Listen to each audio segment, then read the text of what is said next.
2025-26 ఆర్థిక ఏడాది ప్రారంభమైంది. అయితే ఫైనాన్షియల్ గా భారీగా మార్పులు చోటు చేసుకోబోతున్నాయి. ఇన్కమ్ ట్యాక్స్ నుంచి క్రెడిట్ కార్డు రివార్డులు, టీడీఎస్ వరకు స్వల్ప మార్పులు రాబోతున్నాయి.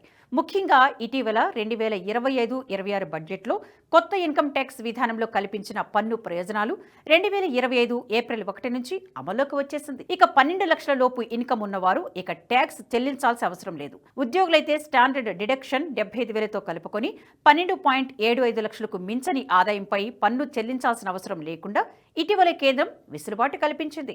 ఇక ఉద్యోగులు, పెన్షనర్లకు 50,000గా ఉన్న స్టాండర్డ్ డిడక్షన్ ప్రయోజనం 75,000కు పెరిగింది. సీనియర్ సిటిజన్స్ బ్యాంక్ ఫిక్స్డ్ డిపాజిట్లు, రికరింగ్ డిపాజిట్లపై వడ్డీ ఆదాయం ఒక ఆర్థిక సంవత్సరంలో 50,000 మించితే టీడీఎస్ ఉండేది.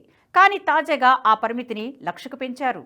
ఇన్సూరెన్స్ మధ్యవర్తులకు వచ్చే కమిషన్ ఆదాయం ఏటా 15,000 మించితే టీడీఎస్ అమలు చేస్తుండగా ప్రస్తుతం ఆ లిమిట్ 20,000కు పెరిగింది. యాక్టివ్ గా లేని బ్యాంక్ ఖాతాలకు లింక్ అయిన యూపీఐ ఐడీలు ఇక పనిచేయవు. అదేవిధంగా ఎస్బీఐ క్రెడిట్ కార్డులో రివార్డు పాయింట్లలో కీలక మార్పులు చేసింది. సింప్లీ క్లిక్ ఎస్బీఐ కార్డు వినియోగదారులు స్విగ్గీ షాపింగ్ పై ప్రస్తుతం పొందుతున్న 10 రెట్ల రివార్డు పాయింట్లు కాస్త 5 రెట్లకు తగ్గించారు.